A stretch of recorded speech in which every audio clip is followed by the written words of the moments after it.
Amis téléspectateurs, merci pour nous avoir choisis, pour vous informer. Merci surtout, je vous souhaite un très bon mardi, parce que nous sommes déjà au-delà du temps. Donc merci parce que vous vous êtes réveillés.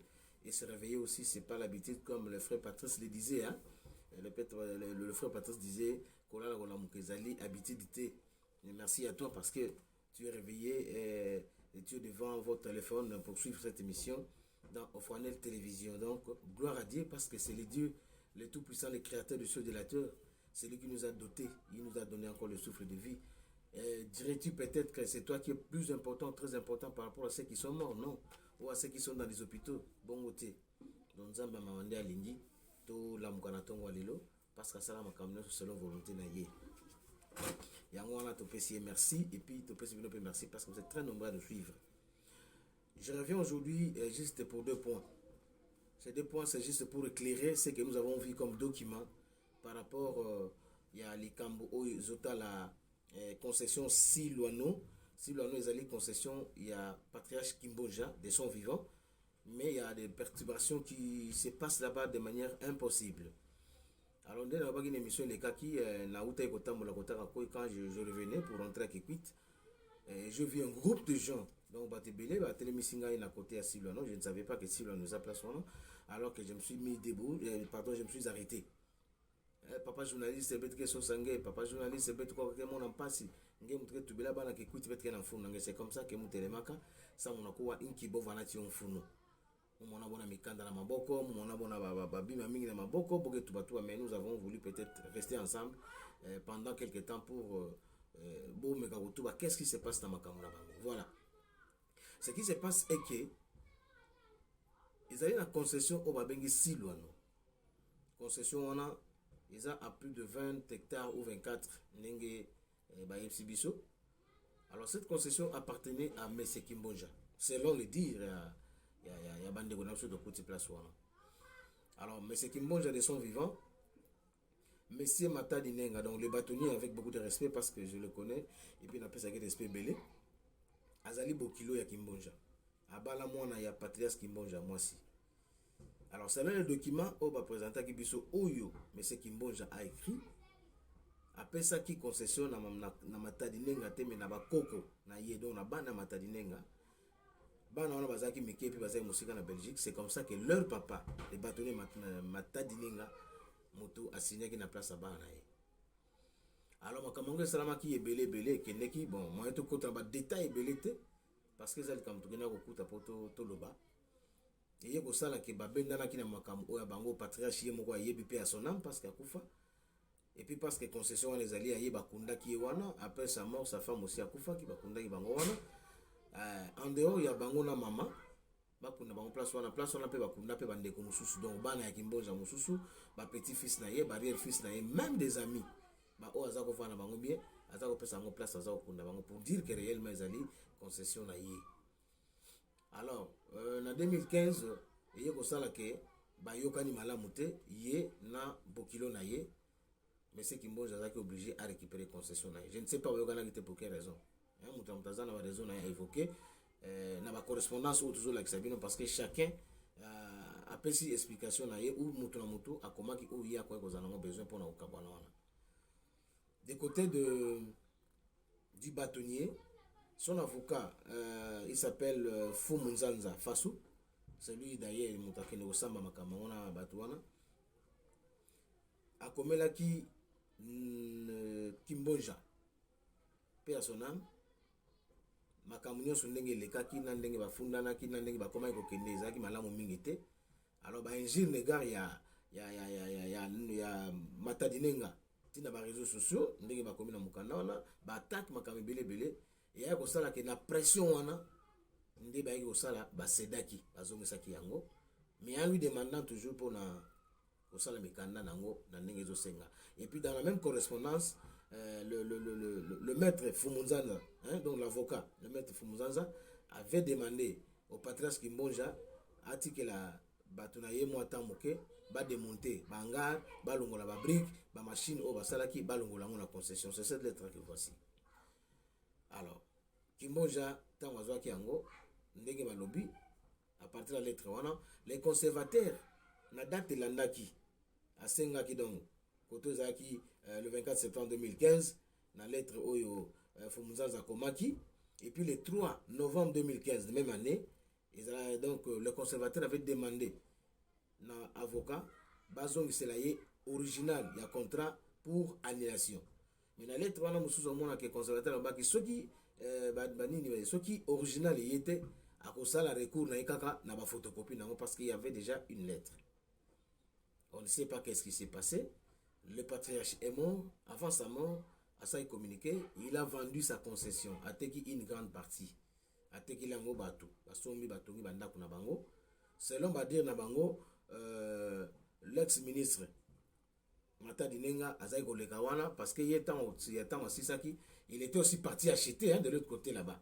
Asoma pe côté alors bato basomaki batongi bandako bozomona wana bandako ya kitoko ezali bandako pe ya boyeboye ezali bamaka mosusu ebelebele eza na place wana alors ekosala ke bato oyo après liwa ya patriarche Nestor Kimbonja bato oyo bayebisi bango ke bozali kookipe place oyo illégalement yango bango batunaki illégalement banda 2015 na lelo oubie kaka baza kozela liwa ya Kimbonja pour biso siko tokoma ke tozwa tovandi place oyo ezali et que en fait qu'est-ce que je voulais dire donc toujours vendre la place illégalement babani ko funda bango ndenge bozali ko yokana donc avant de continuer to landa histoire ngo mutu na mutu kuna bazomona bazoloba bo excusez biso parce que ezala mama musu to kuti kuna donc bazoloba ki Congo mama wana musu azoloba ki pende permettez to expliquer ngona sima ceux qui tozoni pour to continuer tout à ndenge likambo yo ezali ko continuer suivons d'abord l'élément que nous étions sur place les jours où comme ça, suivez d'abord ça. Ngai, comme on a papa Willy Lukula. Oui. Nazalia wa na concession à papa Kimbonja. To somba ki yango banda 2017. Okay. Na lelo to zalana problème na mutute. Après avoir Kimbonja kufi, moi sina yeko kufa, to yeko mona mutu moka zo ko menacer biso. Que mabele to zo ke to zu yango illégalement. To ezo bate illégalement na ndenge nini. Lokola bino ba konzi bozali, botale la biso banda to zalaki ata mokolo moko te to mona ke mutu ya wa ke ezaye. Par preuve ba cimetière na bango ezali ya papa Kimbonja, mwasi na ye, bandeko na ye, bana kasi na ye, na ba arrière fils na ye bazali ya. Yango to zo bate ye mutu azo menacer biso, soki pe azana bandeko na to yebite. Yango na to lingi ke bino l'état bo trouver solution pour na biso. Pour avoir qui m'est en angote. Ah, et to zolo ba musu bazana bulungu na tribunal pour na concession ango. Yangwana to sengi na binoke, boche la biso maboko. Est-ce que depuis de son vivant, il y a papa Kimbonja, tant bosoma ki ba mapango na concession oyo. Bozana mikanda nango quand même. Tozana mikanda nango, ba acte de vente oyo ya ye moko papa Kimbonja. Alors tant ya zaki vivant, muto aza ko menacer bino zaki ko yate hein. Zako yate. Donc à profiter, est-ce que boye bien d'abord na miso? To mona eve nanote. C'est difficile cette histoire. Alors, sikoyo, bazo menacé bino, bazo pesa bino passe. Bino nyonso bolobi nini? Biso to lingi l'état a intervenir. To banda na ba konzi ya likolo po ba ya kokotela biso na makambo tozomona pasi ya. Papa biso to lobi to kobima te. Tozawa, ye lokola za ministre azolinga ko menacer biso. Aya, soki ko boma biso, aboma biso na cimetière ya Kimbonja na ba teko na ba koko na ye. Alongola biso nyonso biso to longa te tozaka kawa. Po tozawa banda mabelo banda depuis net ngala zoloba. To somba lupangu depuis 2016. Toyeko tonga, tongi ndako tokoti na bana. Tomona kata muntu moko te. O abima o ngai boye, o ngai inde kwa Kimbonja, o ngai boye tomona kate. Kaka wa toyeko mona muntu ayeko bima. O kotongi illégalement bakangi biso tokei. O ayo lisusu mbala mibale. To négocier, ko négocier ngo muntu ngo toyebi yete, tomona neti ngana zo na mona ina na misu boye te. Tomona yete tozo kaka ministre, toyebi te azolinga nini. Aboma biso kaka wana mabela ngwa Kimbonja. Très bien. Nga papi kakesa. To nyoka mifa na mabelo to somi yango na 2017. Ngayo na oloba pena na tana kati lupango akoko na nga papi kakesa. Bakangi biso na vandika boye to yoki ko bato benga bino kuna na mesela bepo asala sala na ye. To lobike mboka ezalina maladie virus corona to kosangana te. Na 5e mois to moni ba agent de l'état ya Bulungu o ya 4 ba ye. Bakangi biso ngayo bakangaki nga. To ke kuna na Bulungu bato senga biso ke mabele wana eza ya Kimbonja te ezali ya Matala Kimengu. tolobi liloba oyo ozoloba matalinenga tolobi kombo bino bozoloba toyebi yango te toyebi papa Kimbonja atekeli bato mapangu batongi akufi mama akufi après quelque mois mama akufi ekoma komenanse biso bangulu ezobunga bazokanga biso toketi babulungu tokoka te yango todeklare bino bakonzi ya kisasa ya Congo bozwila biso solution honorable bozwila biso solution. Merci nazo compléter voix oyo ya camarade Utoloba mbongo eza pasi ntango moto asalaka mwa économie na ye asombika mwa terrain po tovanda na bana mais tokomi même basi na bandako moye balala eza te okoyoka moto atoke na porte la police ya Kikwit 4 extension ya Bulungu donc toza na kimia te biso toza bamiyibi te mbongo eza pasi lelo moto akozwa mbongo na ye te akende na wenze lupango eza wapi pesanga mbongo kezwa non toyaki sur terrain papa Kimbonja bakadase baza koteka baterrain oyo baza ya leta moto autorisaki kadase service wana eza leta po bateka bamapango oyo.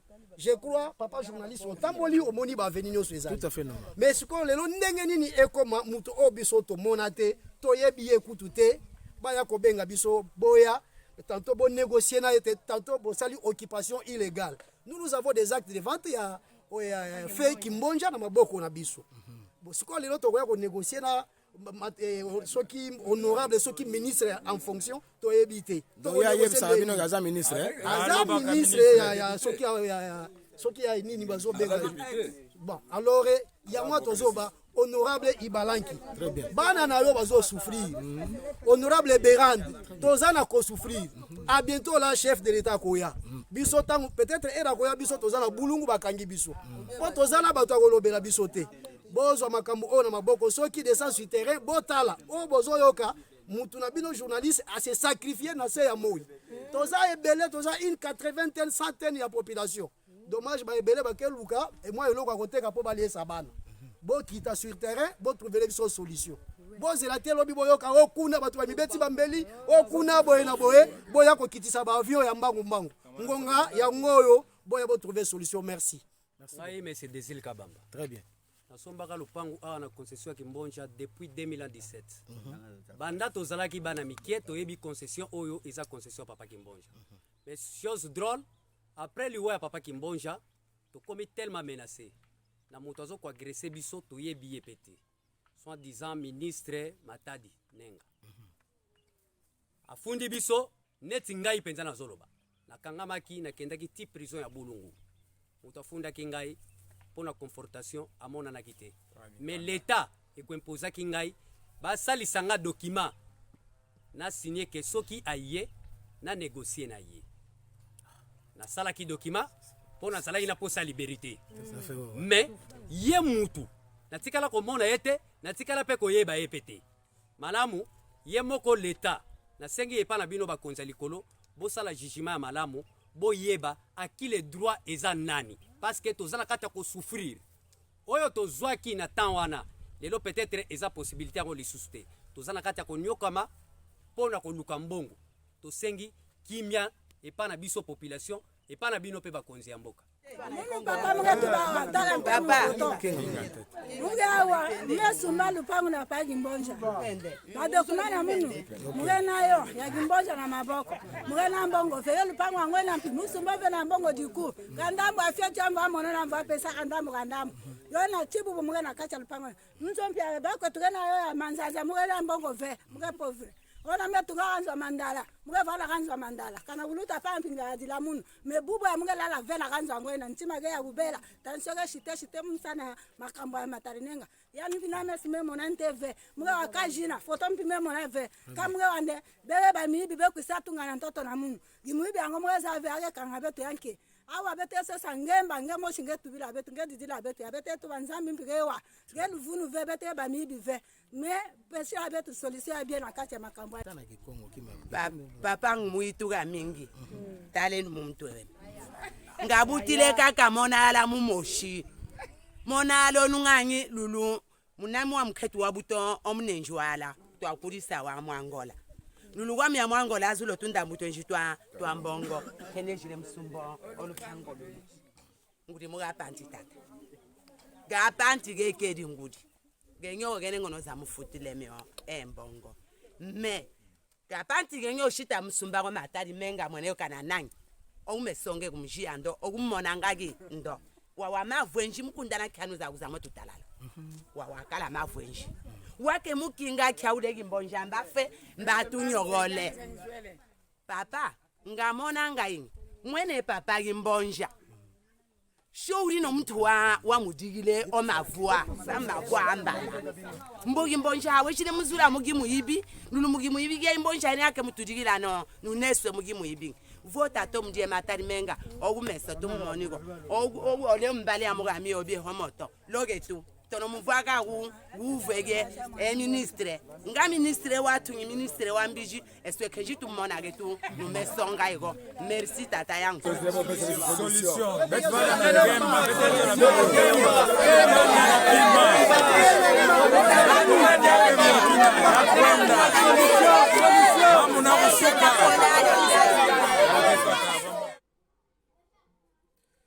voilà, vous venez de suivre là, vous voyez ma réaction est différente. On sous en 2016, on sous en 2017. Et puis le grand problème encore c'est quoi? Bango balobi bazana silwano zana territoire ya Bulungu. Mais mikanda o bango bazo samba nango na ba procès verbal parce que ça procès verbal moko donc le procès verbal de mesurage et de bornage. Ils allaient comme commune ya Lukemi, lotissement Kibango. Ce qui totali concession on a place ezali Kibango ezana ngambo ya Kwilu kuna bakotra ngo zela kanzombi. Silwano ezana ngambo oyo. Donc Kibango ezana commune ya Lukemi mais Silwano eza na territoire ya Gungu na secteur ya Imbongo. C'est là bango pe bazo tuna mais mikanda bazo funda oso toke no samba. Donc on a même un rapport administratif, on parle de Kikwit de Kwilu Kikwit de territoire de Bulungu, village Kikwit Bundi. Un rapport on a accepté. Vous allez voir qu'on parle de ça. Mais ce que vous avez dans le procès vraiment quand vous avez mesurage à bornage et ça dit qu'on a Kwilu. Pardon, ça dit qu'on a Lukemi et puis Kibango. C'est de l'autre côté de la rivière Kwilu. Alors, biloko wana ezo sala ke na bateau basali ba contrat. Na bateau mususu pe bazako ke no sala biloko wana ezali komona na ke ba biloko wana ezali na mwa ba inquiétude na kati. C'est ce que nous nous demandons. Ezali ni pe ezokenda makambo ko. Toujours senga bino batu boyebi droit. Bino batu ko interpréter droit. Nous demandons à son excellence monsieur le ministre Eberhard Kolongele bino pe ozali bana kikwita toujours senga po bana kwil ba kota likambo po les deux parties bazwa kima. Toujours senga na excellence Didier Mazenga, ministre de l'intégration régionale, Mona Kwilu, élu de Massimanimba.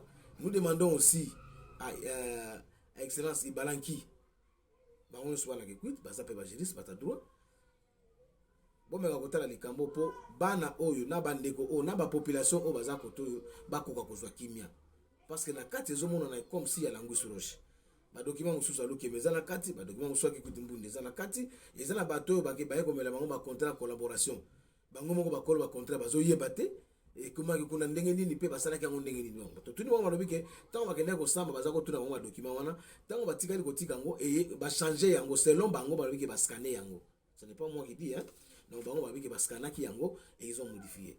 Moi j'ai posé la question de savoir ba scanner ki ngo ndenge ni pe baza ko na maboko na bino ndenge nini.